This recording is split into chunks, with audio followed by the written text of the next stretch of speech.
안녕하세요. 저는 사랑스러운 아들 하나와 제2의 인생을 살아가고 있는 여자입니다. 오늘 제가 꺼내놓을 이야기는 어쩌면 제 인생에서 가장 아팠고 또 가장 처절했던 시간이지만 결국에는 제 스스로를 구원하게 된 어떤 배신과 복수, 그리고 성장에 관한 이야기입니다. 과도한 욕심은 독버섯과 같아서 결국 자신뿐만 아니라 주변까지 병들게 만든다라는 말이 있죠. 한때 제 세상이 전부였던 한 사람이 어떻게 변해갔고 또 어떻게 스스로 파멸해갔는지 제 두 눈으로 똑똑히 지켜봤습니다. 그래서 혹시 지금 과거의 저처럼 사랑이라는 이름으로 모든 것을 내어주고도 차가운 배신감에 홀로 눈물 짓고 계신 분이 있다면 제 이야기가 작은 용기나마 되었으면 하는 마음으로 가슴 깊이 묻어두었던 이야기를 꺼내보려 합니다. 저는 20살 풋풋했던 대학 시절에 동갑내기였던 남편을 처음 만났습니다. 그때만 해도 그 남자는 따뜻한 마음과 저를 향한 진심이 반짝이는 사람이었습니다. 서로에게 첫사랑이었기에 모든 순간이 서툴렀지만 동시에 애틋했던 것 같아요. 저는 그 남자와 함께라면 세상 어떤 어려움도 헤쳐나갈 수 있을 거라고 굳게 믿었습니다. 그렇게 저희는 8년이라는 긴 시간을 함께했습니다. 대학 졸업 후 저는 비교적 안정적인 프리랜서 번역가로 자리를 잡았습니다. 주로 집에서 일했지만 수입은 나쁘지 않았어요. 남편은 군대 갔다 오고 휴학 후 복학하느라 저보다 3년 늦게 졸업했습니다. 법학과였지만 취업은 일반 회사로 했었죠. 그런데 남편은 일이 적성에 맞지 않는다며 금방 그만두고 말았습니다. 그 뒤로도 다른 회사를 다녔지만 1년 정도 다니다가 또 그만두었죠. 그러더니 어느 날 제게 조심스럽게 말하더군요. 지수야, 나 사실은 예전부터 로스쿨에 가서 변호사 시험을 보고 싶었어. 어려운 일인 거 아는데 도전해보고 싶다. 네가 반대하면 나도 할 말 없어. 나랑 헤어져도 원망 안 해. 그의 눈빛은 간절했지만 한편으로는 불안해 보였습니다. 나이는 점차 먹어가는데 또 저희도 미래를 준비해야 되는데 그의 도전을 지지하는 것이 맞는지 고민이 많았죠. 몇 년이 걸릴지도 모르고 합격한다는 보장도 없는 길이었으니까요. 하지만 저는 그를 믿었습니다. 8년간 봐온 그의 성실함과 저에 대한 사랑도 믿었던 것 같아요. 그게 꿈이라면 도전해봐야지. 내가 많이 도와줄게. 한번 해보자. 그렇게 남편은 기나긴 수험 생활을 시작했습니다. 그 무려 6년. 그 시간 동안 저는 번역일로 생활비를 벌었고 데이트 비용, 그의 용돈, 간간히 필요한 선물까지 제 모든 것을 그에게 쏟아부었습니다. 저희 부모님은 작은 도시에서 아담한 서적 겸 북카페를 운영하셨는데 엄마는 매주 남편을 위해 정성껏 밑반찬을 만들어 주시기도 했어요. 저는 그걸 들고 그의 작은 자취방을 오가기 바빴죠. 말이 6년이지 그 시간은 정말 피말리는 인고의 연속이었습니다. 선우가 시험에 1번, 2번 떨어질 때마다 저도 같이 무너져 내리는 것 같았어요. 혹시 나 때문에 집중을 못해서 떨어지는 건 아닐까? 내 청춘을 이렇게 다 보내도 괜찮을까? 수많은 불안과 회의가 저를 덮쳤지만 그보다 더 힘들 그의 마음을 알기에 저는 티 한 번 내지 못하고 묵묵히 그의 곁을 지켰습니다. 그의 지친 어깨를 다독이고 할 수 있다고 용기를 북돋아주면서요. 그리고 마침내 그가 변호사 시험에 합격했을 때 저는 정말 세상을 다 가진 것처럼 기뻐했습니다. 남편 역시 눈물을 글썽이며 제 손을 잡았죠. 지수야, 다 네 덕분이야. 네가 없었으면 난 절대 여기까지 못 왔을 거야. 정말 고마워. 이제 내가 너 평생 행복하게 해줄게. 좋은 로펌에 취직하면 우리 바로 결혼하자. 저희는 이전부터 서로의 부모님도 자주 뵈었었는데요. 그때 어머님은 저에게 우리 아들 뒷바라지하느라 고생이 많다며 고마워하셨습니다. 남편 역시 저희 집에서는 결혼 전부터 사이나 다름없었고요. 그리고 남편이 합격했을 때 양가 부모님은 이제 고생 끝났으니 어서 결혼해서 행복하라고 하셨어요. 그때는 정말 더할 나위 없이 행복했던 것 같습니다. 그렇게 저희는 양가 부모님의 따뜻한 축복 속에 결혼식을 올렸습니다. 결혼하고 나서 신혼 1년이 제 인생에서 가장 반짝이던 순간이었던 것 같아요. 사랑과 신뢰를 가지고 오랫동안 만나왔던 남자와 결혼하고 그 남자는 오랜 꿈도 이루게 되었고 또 양가 부모님도 축복해 주시고요. 저도 제가 제일 행복하다고 생각했던 때고 제 주변에서도 저보고 부럽다며 고생 끝에 낙이 온다고 했었죠. 남편은 이름 있는 로펌에 금방 취직했습니다. 일은 고됐지만 그래도 오랫동안 원했던 직업이니만큼 일하는 것에 만족이 컸죠. 당연히 월급도 훨씬 많아져서 저희는 경제적으로도 안정된 생활을 할 수 있었습니다. 저는 남편의 건강을 위해 매일 아침 따뜻한 밥과 국을 새로 해 차렸고 저녁에는 정성껏 요리를 했어요. 남편을 위한 제 마음과 정성을 담아 식사를 늘 준비했죠. 저는 원래 요리 솜씨가 부족했는데 남편을 위해서 요리학원도 다니기도 했습니다. 제가 그렇게 남편에게 정성과 마음을 다하면 남편 역시도 저를 그렇게 생각할 거라 생각했고 저희 관계는 더욱 돈독해질 거라고 믿었던 것 같아요. 그리고 결혼하고 얼마 지나지 않아 감사하게도 뱃속에 새 생명이 찾아왔습니다. 시부모님은 제가 복덩이라면서 저를 많이 예뻐해 주셨죠. 남편도 제 배가 불러오자 이제라도 일은 그만두고 편하게 지내라고 말을 해주더라고요. 제가 프리랜서긴 해도 일이 많을 땐 밤을 샐 때도 많고 컴퓨터 앞에 장시간 앉아있는 일이 많다 보니 아이한테도 별로 안 좋을 것 같다면서요. 그래서 저는 당분간 일을 쉬면서 전업주부로 지내게 되었고 태교도 열심히 했습니다. 계속 행복한 날들만 계속될 줄 알았어요. 그 행복한 날들이 그렇게 빨리 끝날 줄 모르고요. 임신 중반이 지나가고부터였습니다. 그맘때 남편이 밤늦게 오는 날이 더욱 잦아지기 시작했습니다. 저는 하루 종일 혼자 집에만 있는 데다 일도 하지 않다 보니 점점 외로워지더라고요. 게다가 그맘때쯤 남편도 좀 달라졌어요. 저는 가뜩이나 임신으로 인한 호르몬 때문인지 감정도 들쑥날쑥했는데요. 집에 돌아온 남편이 반가워서 옆에서 몇 마디 하면 남편은 벼랑간 피곤하다고 막 짜증을 내고 자버리는 날이 많아진 겁니다. 남편이 그맘때 큰 사건을 맡아서 일이 많다고 하니 힘들고 그럴 수 있겠다고 머리로는 이해를 했지만 너무 서럽더라고요. 임신한 와이프한테 저렇게 짜증을 내고 무심한가 싶어서요.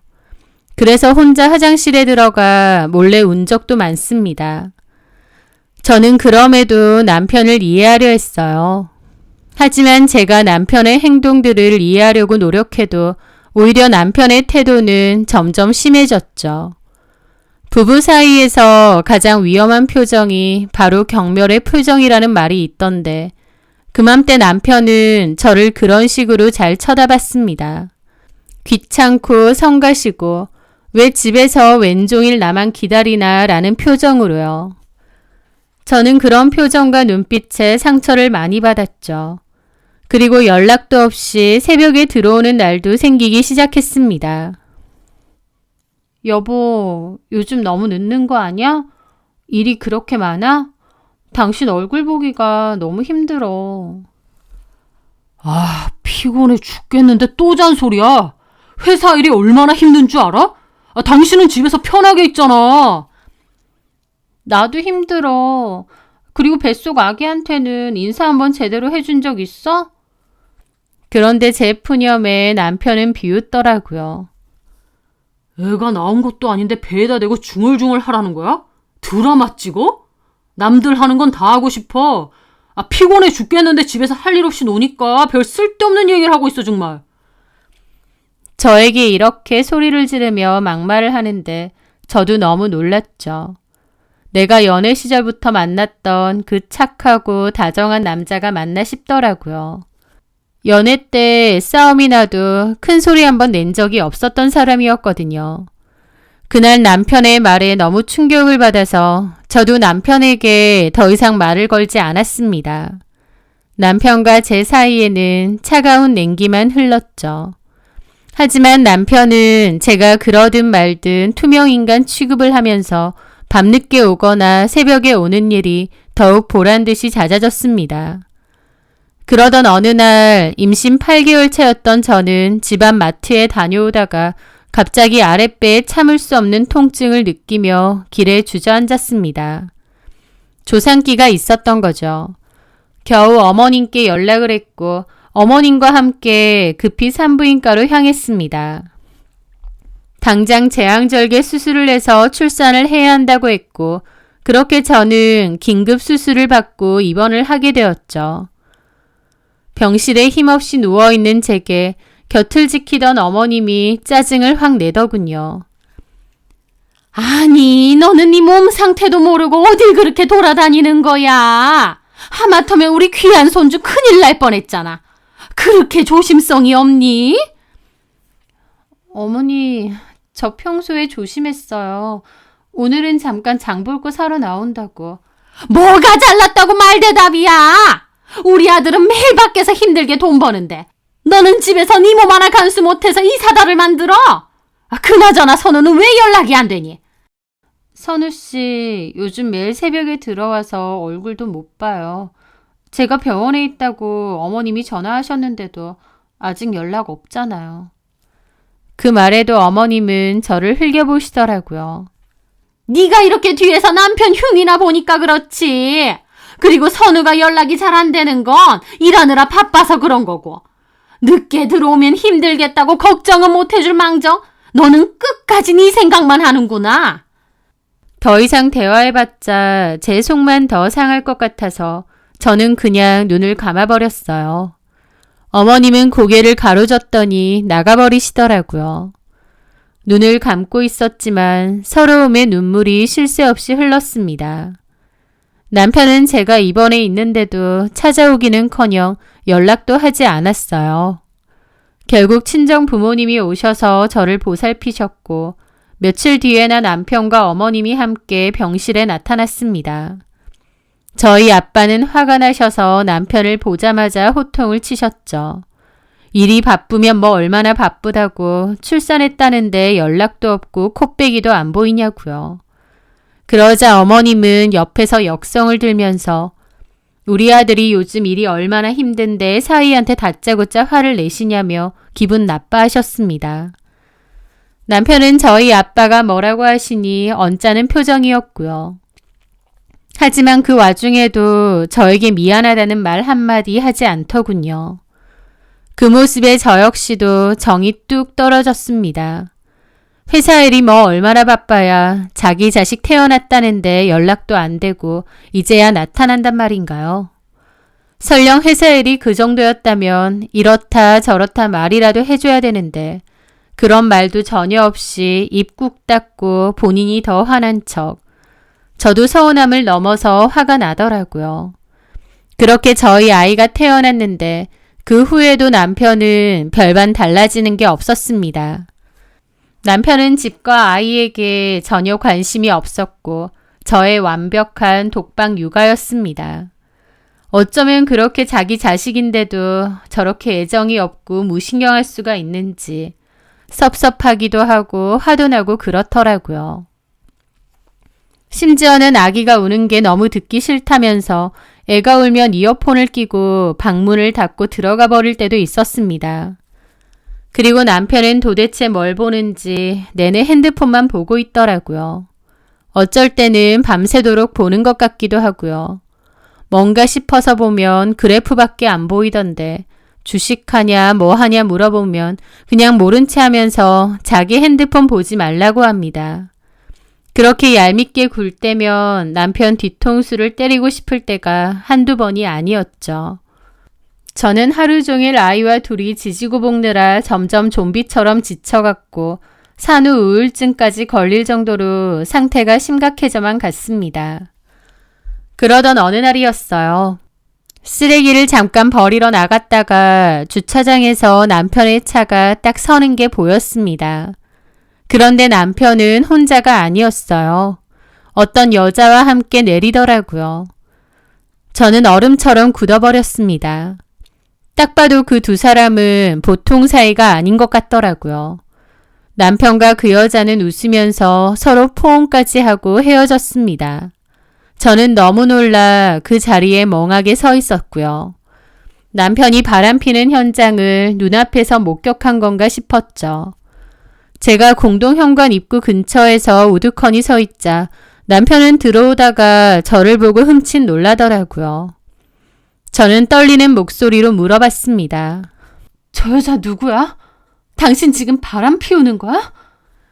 그런데 제 물음에도 남편은 경멸 어린 눈빛과 함께 귀찮다는 듯 대답하더라고요. 뭔 소리해? 저분은 우리 회사 VVIP 고객이야. 사모펀드 매니저라고. 내가 법적인 자문관리 맡게 돼서 요즘 자주 만나는 거고. 알고 보니 이 아파트 108동 산다길래 내가 집까지 모셔다 드린 거야. 고객 관리 차원에서. 고객이랑 그렇게 진하게 포옹을 해? 당신은 나를 바보로 알아? 아, 진짜 무식하긴. 저분은 미국에서 오래 살아서 인사방식이 개방적인 것 뿐이야. 친근감의 표시라고. 아, 촌스럽게 왜 이래? 남편은 저를 팍 치고 지나가 버렸고 저는 너무 화가 났습니다. 남편은 갈수록 저를 무시했고 보란 듯이 자기 멋대로 행동했죠. 저도 사람인데 그런 남편의 행동이 아무렇지 않을 순 없었습니다. 너무 화도 나고 서럽기도 하고 하지만 아직 어린 아기를 생각해서 이를 꽉 문 채로 집으로 돌아갔죠. 그 일 이후로 문득문득 그 두 사람의 모습이 자꾸 아른거렸습니다. 그럴 때마다 제 가슴이 콱 막히는 것 같았죠. 하지만 제 속이 끓든 말든 남편은 오히려 신이 나 보였습니다. 점점 새로운 옷이 늘어가기 시작했고 외모를 꾸미기 시작했죠. 게다가 옷을 세탁하려고 보면 못 보던 명품 셔츠들이 계속 나오고 들고 다니는 서류 가방도 명품 제품들이더라고요. 심지어 언제 산 건지도 모르게 손목엔 값이 꽤 나가는 명품 시계까지 차고 있었고요. 어디서 났냐고 물어보면 이렇게 하고 다녀야 더 수준 높은 고객을 만날 수 있는 거라면서 다 사회생활 하는 거니까 신경 끄라고만 대꾸했습니다.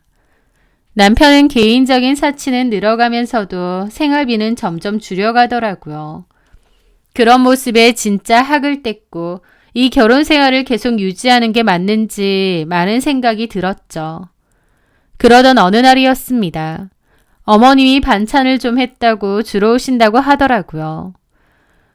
그런데 어머님이 오시겠다는 시간이 지나도 연락이 없는 거예요.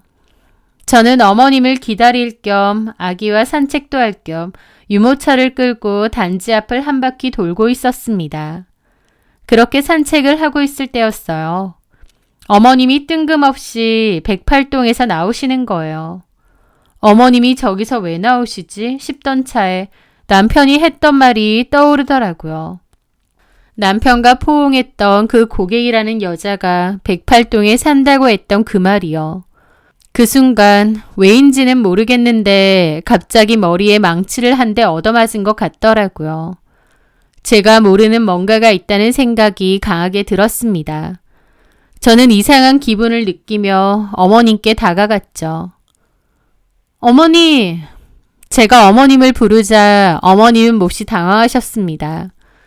그 모습에 저는 뭔가가 분명히 있구나 더 확신을 하게 되더라고요. 왜 여기서 나오세요? 반찬 가지고 오신다고 하셨는데 안 오시더니. 아니, 여기에 내 친구가 살거든. 너네 집 오는 김에 잠깐 들려서 수다 좀 떤다는 게 시간을 깜빡했다. 여기 친구분이 사신다고요? 언제부터요? 저는 그런 말을 들어본 적이 없습니다. 만약 그랬다면 어머님이 진작 얘기하셨겠죠. 저희 집에 한두 번 오신 것도 아닌데요. 언제부터긴 전부터 살았지.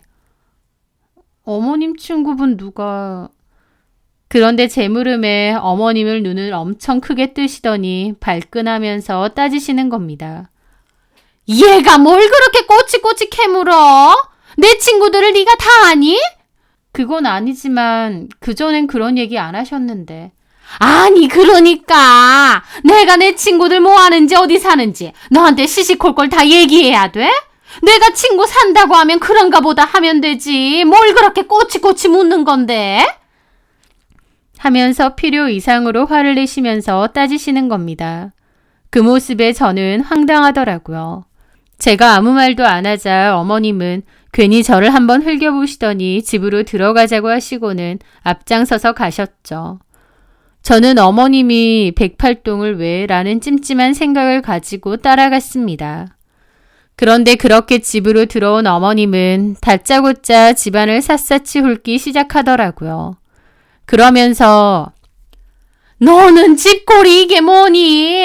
돼지우리도 아니고 입에 먼지 다 들어가겠다. 너는 하루 종일 집에서 뭐 하는 거야? 라면서 뭐라고 하시는 겁니다. 아이 보면서 틈나는 대로 집안일하고 음식 만들고 너무 바쁜데 어머님이 저렇게 말하시니 저도 섭섭하더라고요. 어머니, 집이 뭐 어때서요? 정리는 다 했고 지금 아준이 자고 있는데 청소기 돌리면 깨니까 청소기 돌리는 것 빼고 다 했습니다. 짐이 막 끄득끄득하고 정리도 안 되어 있구만. 그건 아준이 육아용품하고 분유 기저귀 그런 것들이에요. 이런 것도 네가 정리하려고 하면 다 할 수 있다. 집이 작은 것도 아닌데. 아이고, 하여튼 요즘 여자들은 애 하나 키우면서 뭐가 힘들다고 징징. 그러면서 막 잔소리를 퍼부으시더라고요. 게다가 저를 위아래로 훑어보시더니 너는 집에서 내내 그러고 있니? 네? 아휴, 네 남편이 너 그릇 추레한 모습 보면 정 떨어질 만도 하다. 그래도 명색이 변호사 사모님인데 그러면 그 수준에 좀 맞게 하고 다녀야 남편 기가 살 거 아니야. 그러시는 겁니다. 집안에서 내내 갓난아기 키우면서 사는데 뭘 얼마나 꿈이라는 말씀이신지. 제가 보기에 어머님은 저에게 그저 트집을 잡으려고 하시는 듯 했어요. 남편도 남편이지만 어머님도 저에게 정말 함부로 말하셨습니다. 예전에는 절대 이러지 않으셨어요. 당신 대신해서 아들 뒷바라지 해준다고 저보고 고맙다, 복덩이다, 귀한 며느리다 그러셨습니다. 그런데 그맘때 어머님은 저에게 말도 너무 함부로 하시고 트집을 잡으시더라고요. 남편보다 더 변해버린 어머님의 태도에 더욱 상처를 많이 받았습니다. 저의 결혼 생활은 너무 외롭고 서글펐습니다. 딱 신혼 1년까지만 좋았고 그 이후로는 눈물이 마를 새가 없었죠. 남편과 어머님의 달라진 태도들, 저는 갈수록 힘들더라고요. 그런데 설상가상으로 남편은 이상한 행동까지 했습니다. 저에게 대뜸 돈까지 요구했거든요. 당신 이번 달 생활비 준 거 남은 거 있으면 나한테 다시 보내. 뭐라고? 그리고 당신 모아둔 돈 좀 없어? 내가 생활비 주면 그걸 그냥 다 썼어? 생활비도 딱 맞춰서 주잖아. 그래서 돈 없어? 있으면 줘봐. 당장 급하게 쓸 데가 있어서 그러니까. 진짜 왜 이래?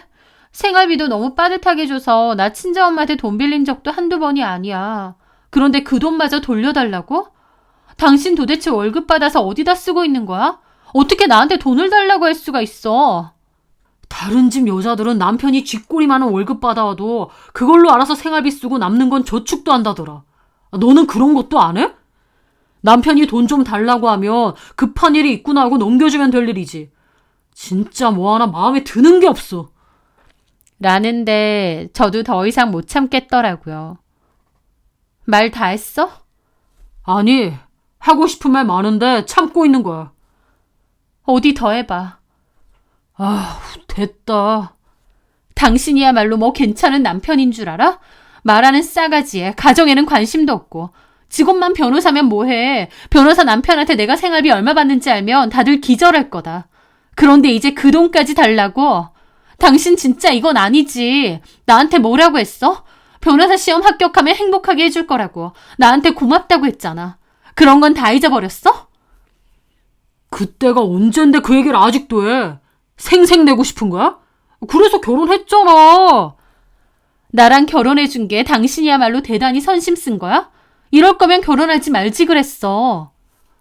내 말이 그 말이야. 뭐라고? 저는 도저히 이건 아니다 싶더라고요. 원래 착하고 다정했던 사람이니까 지금 잠깐 변한 것뿐이라고. 다시 원래대로 돌아올 거라고 믿었던 제가 바보였습니다. 기나긴 시간을 함께 해왔으니 그만큼 믿음과 애정이 깊다고 생각했는데 그건 저만의 착각이었죠. 저는 질릴 대로 질려 아이와 함께 친정으로 가버렸습니다. 그런데 남편은 제가 그렇게 떠났는데도 몇 주가 지나도 연락 한 통 없더라고요. 남편뿐만 아니었습니다. 어머님도 분명 남편에게 제가 집을 나갔다는 사실을 들었을 텐데도 역시 아무 연락도 없으셨어요. 그때의 그 비참함과 상처는 말도 못합니다. 그러던 중에 은행 업무를 보려면 가져가야 할 게 있어서 남편이 없을 것 같은 오후 시간에 잠깐 집으로 가게 되었습니다. 저도 남편하고 마주치고 싶지는 않았거든요. 그런데 집에 딱 들어가니 현관 앞에 남편의 신발과 여자 구두가 놓여 있더라고요. 순간 뒷골이 찌릿하게 당겨왔죠. 본능적으로 남편과 외간 여자가 집에 있다는 걸 알 수 있었습니다. 조심히 거실로 가자 빈 와인병과 잔 2개가 놓여 있고 안주로 먹은 듯한 음식 냄새와 술 냄새가 역겹게 나더라고요. 옷들도 거실 바닥에 어지럽게 흩어져 있었고요. 저는 조심스럽게 살짝 열려진 안방 방문을 열어보았습니다. 그런데 남편과 어떤 여자가 침대에서 세상 모르게 자고 있더라고요. 그리고 그 어떤 여자는 역시나 108동에 살던 남편의 고객이라는 여자였어요. 남편의 외도를 두 눈앞에서 목격한 그 순간 쇠망치로 머리를 세게 내려치는 것 같은 충격을 받았습니다. 너무 기막힌 광경이어서 저도 모르게 억 소리가 저절로 나왔습니다. 하지만 얼른 손으로 입을 꾹 눌렀어요. 놀라기도 했지만 그 순간 이 증거를 잡아야 한다는 생각이 빠르게 스쳤거든요. 저는 곧바로 폰을 꺼내 영상을 찍었습니다. 그리고 그 추한 몰골을 다 찍었죠. 제가 그러고 있는 동안에도 얼마나 잠에 깊이 빠져 있었는지 세상 모르고 자고 있더라고요. 저는 이젠 어떻게 행동해야 할지 정신을 가다듬으려고 노력하는데 그때 마침 제 눈에 띈 것은 남편의 핸드폰이었습니다. 무슨 알림이 이렇게 많이 오는지 화면이 계속 깜빡였거든요. 저는 핸드폰을 확인해 보았습니다. 그런데 보니 어디로 입금하라는 메시지가 수도 없이 와 있고 전화도 몇십 통이 와 있는 거예요. 이게 뭐지 싶어서 확인해 봤는데 희한한 코인 투자 프로그램과 그래프가 잔뜩 있더라고요. 그런데 너무 쎄한 기분이 드는 겁니다. 잘 몰라도 수상하고 정상적이지 않은 프로그램 같았죠. 게다가 남편 잔고로 10억 가까운 돈이 찍혀 있는 겁니다. 저는 이게 뭐야 생각하며 일단 그것도 제 폰 영상으로 찍었습니다. 그런데 한참 그걸 찍고 있는 그 순간 누워있던 그 여자가 눈을 확 떴습니다. 그러더니 저를 발견하고 비명을 질렀어요. 놀란 남편도 일어나더라고요. 그런데 그 여자가 뜬금없이 남편에게 세상에, 자기야, 자기 폰 다 찍었나 봐. 그러는 겁니다. 제 손에 들린 핸드폰을 보고요. 그런데 남편이 눈이 휘둥그레져서는 팬티 차림으로 일어나서 제 손에 있는 폰을 뺏으려고 하는 겁니다. 저는 악다구니를 쓰면서 폰을 뺏기지 않으려고 했죠. 그렇게 발버둥 치다가 남편을 걷어찼는데 그 다음 순간 눈앞에 별이 번쩍했어요. 정신을 차려보니 제가 식탁 근처까지 날아가 있었죠. 남편이 저를 확 밀쳐서 제가 거의 날아간 겁니다. 하다하다 폭행까지 했다는 사실에 저도 어안이 벙벙하고 기가 막히더라고요. 남편은 포기하지 않고 폰을 뺏으려고 했고 저는 벌떡 일어나 미친 듯이 도망쳤습니다. 그리고 계단으로 내려오는데 남편은 팬티 차림이라서 더는 못 쫓아오는 것 같더라고요. 그렇게 1층에서 도망치는데 저에게 일어난 일이 믿기지가 않아 눈물이 막 흘렀습니다. 그런데 공교롭게 어머님이 전화가 왔어요. 받자마자 너 집 나갔다며? 아주 막 나가는 거야? 그러시는 거예요. 저는 어머님께 그랬죠. 어머니, 제가 지금 무슨 꼴을 당했는지 아세요?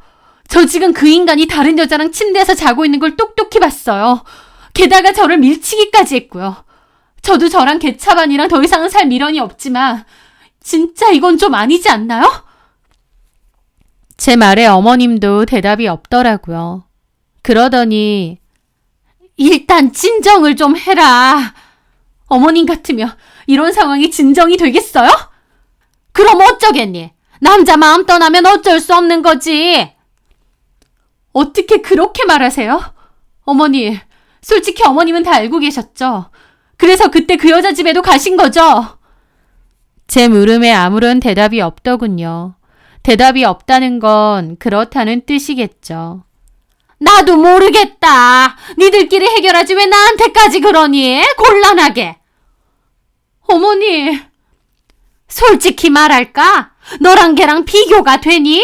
키 크고 예쁘지, 돈 잘 버는 사모펀드인가 뭔가 그거 매니저라는데. 솔직한 말로 우리 아들이 변호사인데 너보다는 그 애가 더 수준이 맞지 않겠어? 걔가 돈이 얼마나 많은 줄 아니? 어머님 지금 뭐라고 하시는 거예요?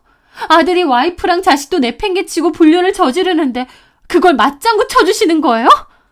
지금 보니까 그 일도 어머님이랑 똑같네요. 양심이랄 게 전혀 없으니까 이런 인간 같지도 않은 일을 벌였겠죠. 듣자 하니까 아주 막 나가네. 너 말 다 했어?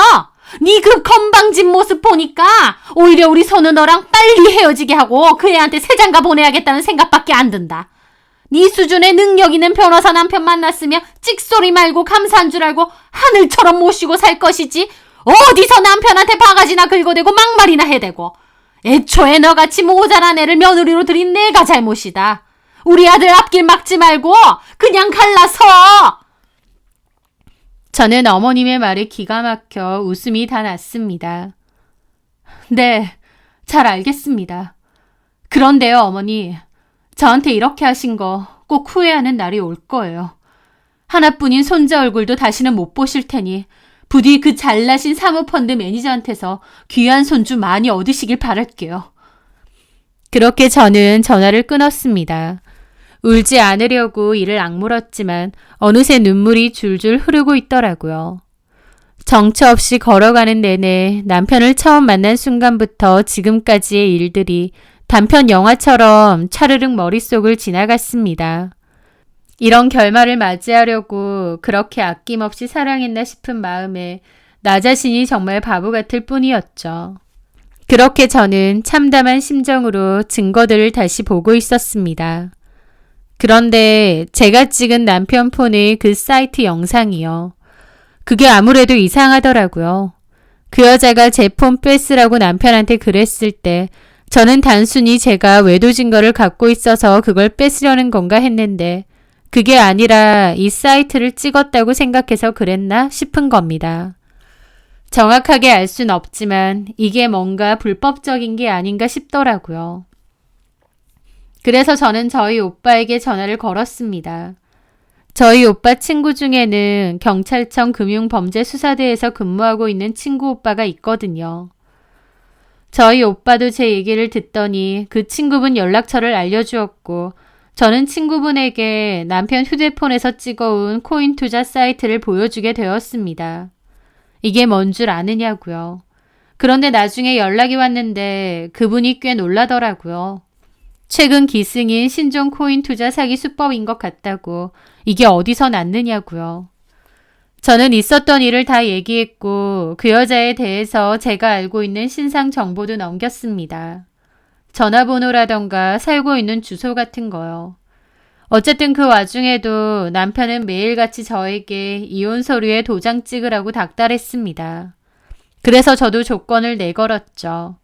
내가 과거에 뒷바라지한 값도 있으니 현재 아파트 명의를 내 앞으로 이전하고 아기 양육비는 일시불로 지급해달라고요.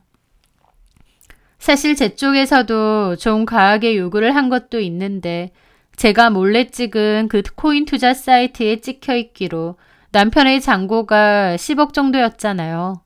그러니까 저한테 그 정도 넘기는 건 어려울 것도 없어 보였죠.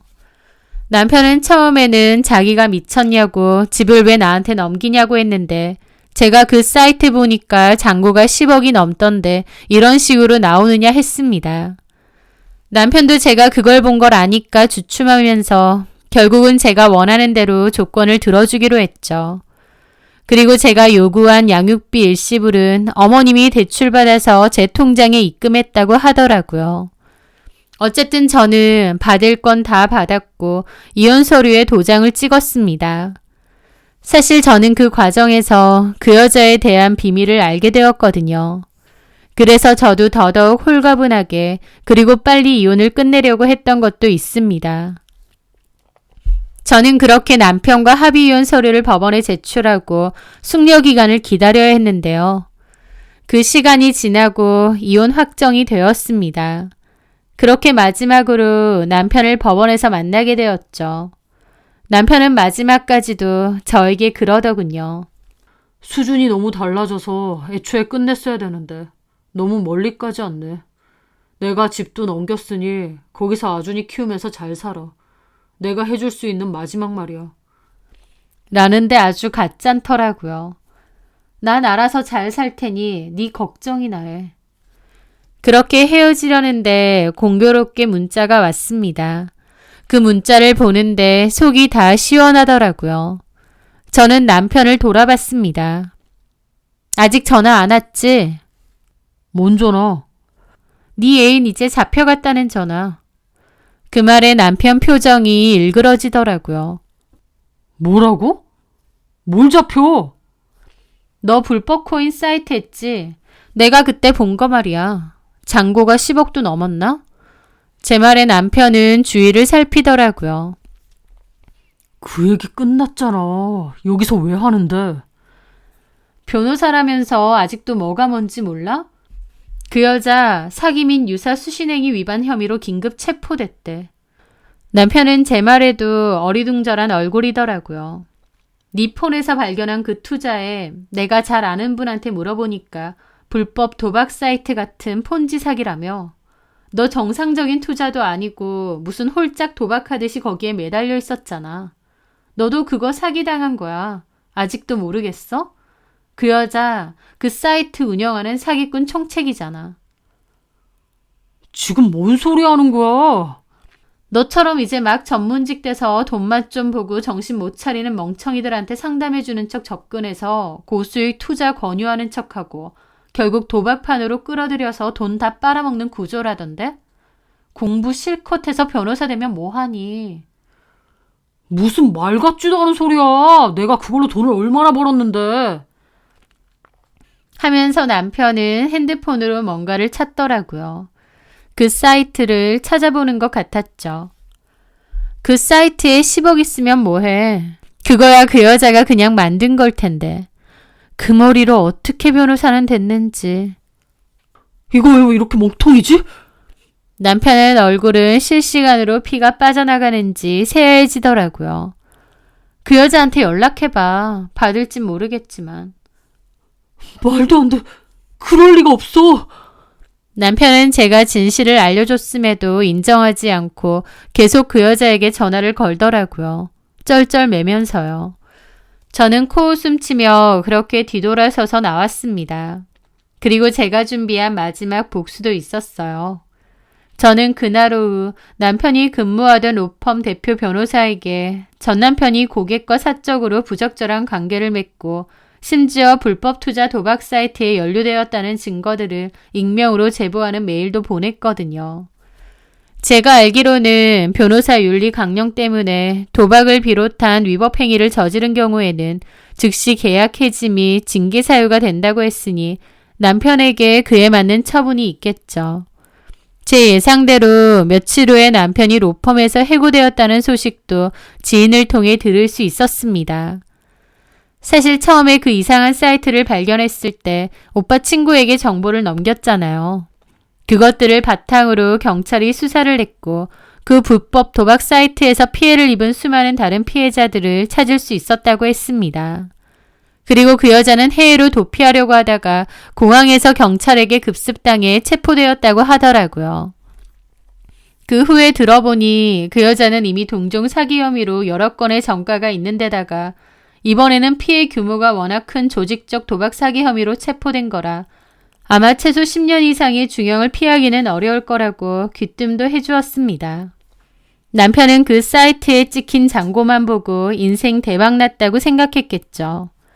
잘 나가는 직업에 예쁘고 능력 좋은 내연녀, 거기에 술술 글러 들어오는 돈까지 그 모든 것이 말도 안 되는 허상인 것을 깨닫지도 못한 채 말이에요. 이혼이 확정되던 날 저는 제가 할 수 있는 선에서 최선의 한 방을 날린 셈이었습니다. 그 후 저는 아기와 친정집에서 친정 부모님과 함께 지내고 있는데요. 이혼 후 1년 정도 지난 어느 날 저녁에 일을 보고 친정집 아파트로 돌아오는데 친정 현관 앞에서 쪼그리고 있는 사람 모습이 있는 겁니다. 설마 했는데 전 남편인 거예요. 완전 시겁했죠. 얼마나 옹색하고 초라한지 1년 사이에 완전히 다른 사람이 되어 있더라고요. 지수야, 그동안 잘 지냈니?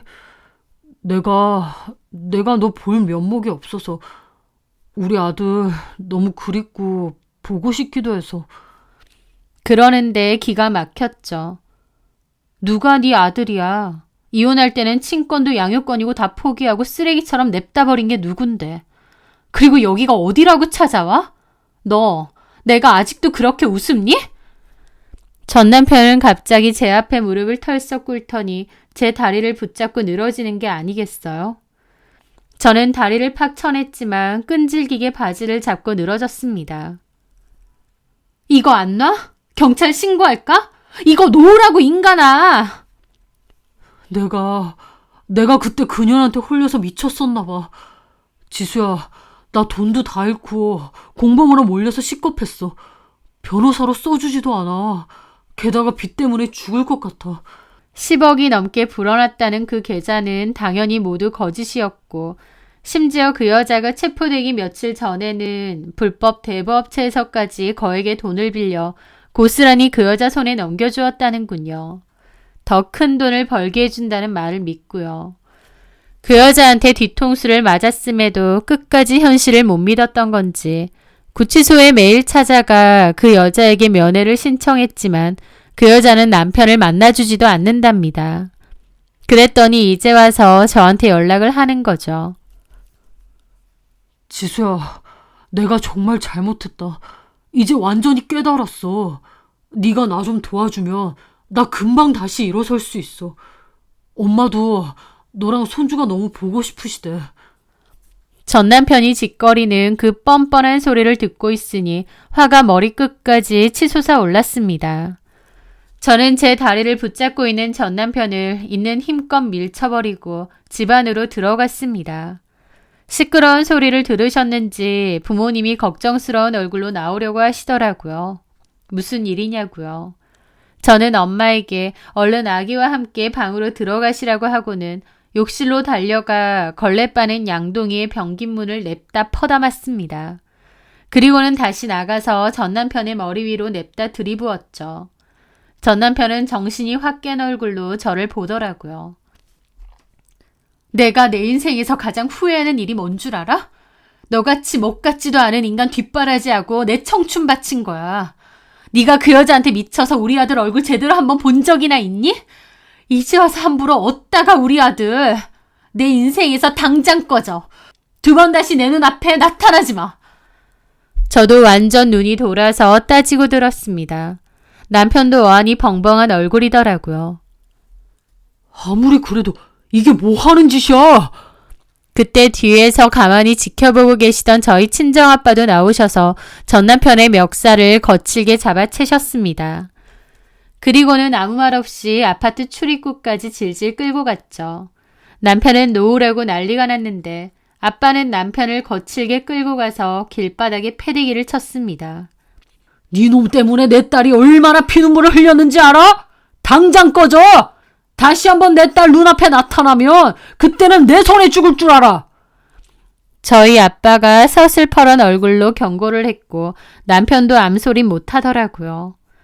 그런데 어이없는 건 그 후로도 몇 번을 더 집 근처를 서성이며 저를 찾아오는 겁니다. 질리고 무섭더라고요. 저는 일절 상대하지 않다가 결국 경찰인 오빠 친구에게 말했고 전 남편은 접근 금지 경고까지 받게 되었습니다. 그 후로는 더 이상 그 얼굴을 볼 수가 없었죠. 마지막까지 정말 비겁하고 치졸한 인간이라는 것을 제대로 확인시켜 주더군요. 그렇게 저의 청춘을 다 바쳤던 전 남편과의 길고 긴 악연은 아주 안 좋게 끝이 났습니다. 참 힘들고 지독한 일이었지만 그렇다고 제가 살아온 지난 모든 인생을 다 부정하고 후회하며 살고 싶지는 않아요. 그 과정 속에서 제 목숨보다 소중한 제 삶의 보물인 저의 아들을 얻을 수 있었으니까요. 저는 본격적으로 다시 일할 준비를 하고 있습니다. 친정 부모님의 도움을 받고는 있지만 나중에는 아이와 둘이서 당당하게 독립하여 살아야 하니까요. 인생을 살아보면 언제나 좋은 일만 있을 수도 없고 또 반대로 나쁜 일만 계속되지도 않는 것 같아요. 그동안 참 많이 힘들었지만 그만큼 앞으로는 좋은 일이 많지 않을까 생각합니다. 그래서 매일매일 주어진 하루에 감사하며 제 아들과 함께 충실하게 살아가려고 노력하고요. 저의 이야기는 끝이 아니라 이제부터가 진짜 시작이 아닐까 싶네요. 제 사연 끝까지 들어주셔서 정말 감사합니다.